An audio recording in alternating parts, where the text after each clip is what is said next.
that than the Bay Area. The Warriors hosting the Dallas Mavericks in this one. Jimmy Butler's home debut here. Again, the Mavericks shorthanded, but first quarter here, Stephen Curry, this is what he does. Steps back, drains the three. And now to the second, Jimmy Butler with a little misdirection. Bucket there. Butler again collecting the loose ball, giving it to Steph, to Buddy Hield. This is the Warriors at their best. This is the Warriors at their best. When you get out running and you hit them shooters, and Buddy Hield is hitting shot, and they ain't just leaving the shot-making ability just to Steph Curry. Well, Jimmy Butler looks like he's having a whole lot of fun in this one. Third quarter now, Steph Curry gets that one to go. Butler and Curry combined for 28 points here in the first half. And then in the third quarter here, Lord have mercy. He gave him the night in the third quarter. Yes, he did. And he was right.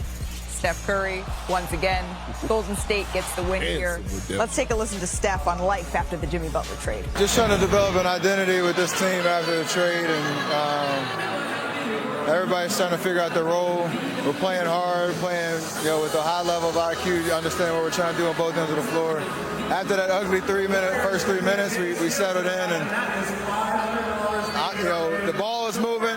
Jimmy's making his presence felt. Draymond, orchestrating the offense. Defensively, we're playing well, so just got to keep building. And it's been a good look so far. How can this, Brian, be sustainable here for the Golden State Warriors? Because they've looked pretty good with Jimmy Butler. Well, they're in a tough spot in the standings because they had a rough December and January, but they are still time, and there's still maneuverability in the West. And if they can somehow, the goal, and Steve Kerr has said this, get to sixth. Get to sixth, because last year they didn't make it through the play-in. So if they can get to sixth, they like their chances with Jimmy Butler and Steph Curry, and I respect it. We'll see how this next month and a half goes. We'll see. I mean, listen, there's a lot of experience. When you talk about a Lakers team, you talk about a Denver team and stuff like that, game slows come playoff time. You never know how that could work against them, considering that they're relatively small or thin on their front line. But I got to tell you something. When I see some of the inexperienced teams that may be talented but inexperienced, and I think about Steph Curry and Jimmy Butler and Draymond Green being able to get at them, Golden State's very interesting and very, very scary because they're shot makers. What Jimmy Butler does, he gives this organization a chance to compete for a championship. That's what he brings immediately. And what he brought, when you get that extension, they alleviated any need for him playing for contract or anything like that. He's only playing for wins. You see, he's not playing for shots. He's shooting a very low amount of shots per game. He's efficient from free throw, but he's guarding. There was a play the other night. He was guarding literally 1 through 5 on any given possession. And I know I saw what Brian said on the countdown earlier about the honeymoon period, and he does feel like this organization is better than any other organization he's been a part of. But I'm telling you, it's different this time. I haven't sensed the same feeling he's had when he went to Philly, when he went to Miami. This is different for Jimmy Butler going to Golden State. He's staying late for shoot-arounds. He's staying late for practices. He's spending so much time in the training room, the meal room. He's going above and beyond to ingratiate himself with the Warriors right now. They're still a first-round exit, and let's put this in perspective. If they get the 8th spot, they're going to face the Oklahoma City Thunder. Anybody up here picking Golden State over OKC? No. Okay. If they get the 7th spot, they most likely are going to get probably Memphis, Denver, or the Lakers. I think they have a chance against Memphis. Memphis go fall down. Okay. You picking them up against the Nuggets or the Lakers? But would you be surprised if they won? Let's see. Let's just see how the next month and a half goes. Let's see. Yes, I think so. Let's see how it goes. I think the West is wide open. Well, speaking of the West, we have a box office show. Check in on Philadelphia, shall we? Because the Sixers, they haven't won since 5 days before the Eagles won the Super Bowl. Their 7th straight loss comes at the hands of the Brooklyn Nets last night. That's where Joel Embiid was benched for the 4th quarter.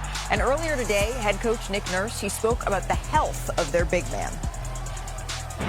Listen, I think they're trying to do, all the things that they think are necessary each and every day to try to get it better. I mean, I would agree with you that he's not moving nearly as well as he was, and we were hoping maybe some conditioning, rhythm, that kind of stuff would get that going, but it doesn't appear that way right now. So Nick Nurse says that Joel hasn't been playing like himself. This is what that's looked like, especially as of late. He's scored 15 or fewer points in each of his last 2 games, and last time Embiid did that in consecutive games, it was all the way back in 2021. Our senior insider, Shams Charania, is here with us. Shams, what are the Sixers currently weighing here in terms of what's next for Joel? Malika, sources tell me that the 76ers and Joel Embiid are now consulting with doctors and considering options such as surgery on his left knee. I'm told that Embiid is scheduled to have test imaging done on his knee early this week. And at that point, both sides will collaborate with specialists on the best path forward. Embiid has done multiple treatment solutions, options that he's tried throughout the season. His knee just has not been right. That's included regular and frequent shots in that knee. Just has not yielded any improvement. And the 76ers and Embiid so far listening to doctors' belief that surgery is not required or recommended as of yet. But even again, after last night's loss to the Nets, I'm told Joel Embiid experienced more swelling in that knee. He didn't practice. Now he's going to have more imaging done. The 76ers are going to have to make the best decision, and they're going to do what's smart here with Joel Embiid as well as with the organization. This is a team, obviously, we know standings-wise has been floundering, and he's on a contract for several more years as their cornerstone. Forgive me, Brian, if this is a silly question, but swelling is continuing. They're still consulting with doctors. Their pick is top 6 protected.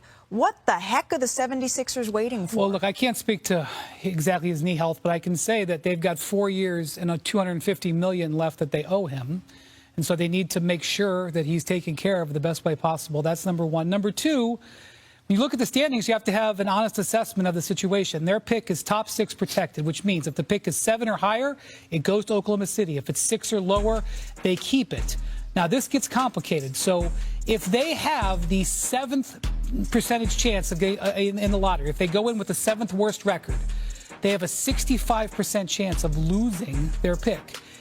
That's about where they are right now. Right now, they're 6th. If they go in with the 6th, which is where they are right now, 46%. This is to keep their pick. So if you finish 7th, 32% you keep it. If you finish 6th, 46% you keep it. 5th, you can see they're 64%. They are within 3 games of 5th right now. Toronto is in 5th. They have 2 games left with Toronto. Brooklyn is in 7th. They have lost to Brooklyn twice in the last 2 weeks. This is kind of a no-brainer. With this draft, with the situation where you're going to lose your pick or not, they have to make maneuvers to make sure that they finish 5th or 6th to give themselves the most possible opportunity to retain that draft pick. But they're not doing that yet. They're still weighing options. Well, they're losing. They've lost 9 out of 10. It's happening anyway. America, you don't give a damn about the Sixers, and neither do we. We're reporting the news because Sham's great. He's the best in the business. Wendy told you what he told you, and basically what he said was lose, so you can hold on to your lottery pick, that top 6 protected pick, okay? And you got the perfect excuse because Paul George, he's injured. He's not been healthy all year, even though he's been on the court sometimes. Joel Embiid, have we seen? When did he look good this year? When was he moving well this year? It has not been the case. They are done. This season is over. The city knows it. There's no brotherly love for the Sixers. Lose. Sit Joel Embiid for the rest of the season like Perk was saying last year. Sit Paul George while you're at it and just be done with it and prepare for the next 3 years because this season is a joke. Nobody gives a damn about the Sixers because we know they're not healthy. I mean, Steve A., the season started with us talking about how Joel Embiid would be taking regular time off this season, that there was an investigation on opening night. We were talking about an investigation into potential, player participation. So that's where their season started. Clearly, where we're at now, 16 games under 500, that is potentially where it's ending, too. Sounds like a dysfunctional organization. Sounds like an organization that is lacking leadership. And when you have an organization lacking leadership, you need a clean house. You need a clean house. The only person that should be coming back next year is Tyrese Maxey, who's your franchise player. Everybody else should be reevaluated. From the bottom all the way up to the top, and I'm talking about Daryl Morey as well. Daryl Morey didn't have to give Joel Embiid $200+ million this offseason. He didn't have to do it. He did that. Right? And so now you get to this point And we've been asking, what is the plan since last year? Shut Joel Embiid down. Put a plan in place. Make sure he can come back healthy to return for this season. They didn't do that as well. So now, hold on. When you have an organization that's functional and moving in the right direction, everybody's on the same page, correct? Everybody's on the same page. And when I say everybody's on the same page, this is not our good friend Lisa Salter's fault when she reported that day that Joel Embiid said, hey, I might have to have surgery. Joel Embiid shouldn't have never said that. But see, when you're not together in an organization, the information leaks out like that. That should have never been said. So again, this organization is dysfunctional. They lack leadership, and everyone needs to be reevaluated except for Tyrese Maxey. You left out one other name that doesn't need to be reevaluated because things were all right when he was doing his thing. It's Mr. Elton Brand. What was wrong with the Sixers at that particular moment in time? You had people questioning whether or not Daryl Morey was needed. What was he needed for coming over from Houston? Because the Sixers were moving in a forward direction. Listen, I'm not trying to sit up there and cost anybody their job or anything like that. But the reality is that right now, Tyrese Maxey, the Sixers are so bad, I would see if I could get away with pulling off Tyrese Maxey just to save him. Just to save him from being exposed to the level of ineptitude we see sifting through the Sixers like a virus because they ain't too damn healthy. It's just that bad. I would agree with you that he's not moving nearly as well as he was, and we were hoping maybe some conditioning rhythm, that kind of stuff would get that going, but it doesn't appear that way right now. So Nick Nurse says that Joel hasn't been playing like himself. This is what that's looked like, especially as of late. He's scored 15 or fewer points in each of his last 2 games, and last time Embiid did that in consecutive games, it was all the way back in 2021. Our senior insider, Shams Charania, is here with us. Shams, what are the Sixers currently weighing here in terms of what's next for Joel? Malika, sources tell me that the 76ers and Joel Embiid are now consulting with doctors and considering options such as surgery on his left knee. I'm told that Embiid is scheduled to have tests, imaging done on his knee early this week. And at that point, both sides will collaborate with specialists on the best path forward. Embiid has done multiple treatment solutions, options that he's tried throughout the season. His knee just has not been right. That's included regular and frequent shots in that knee. Just has not yielded any improvement. And the 76ers and Embiid so far listening to doctors' belief that surgery is not required.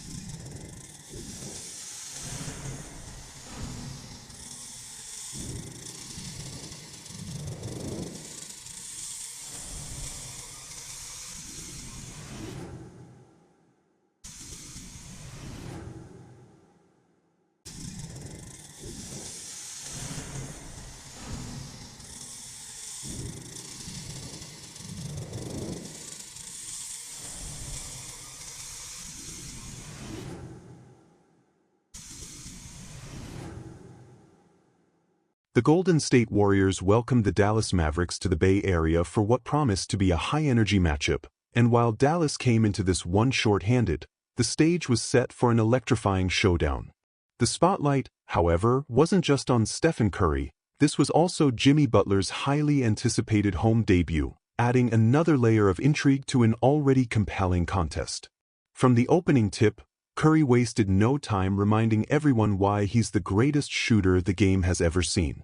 With his signature step back, he drained a deep 3, sending Chase Center into a frenzy. On the other end, Butler quickly made his presence felt, using a crafty bit of misdirection to get an easy bucket. The chemistry between Butler and his new teammates was already evident. Hustling for a loose ball, Butler found Curry, who dished it to Buddy Hield for a smooth perimeter shot. This was Golden State basketball at its finest. Fluid ball movement, relentless pace, and lethal shooters knocking down open looks. As the second quarter unfolded, Butler and Curry continued to control the tempo, combining for 28 first-half points. By the third, Curry was in full takeover mode.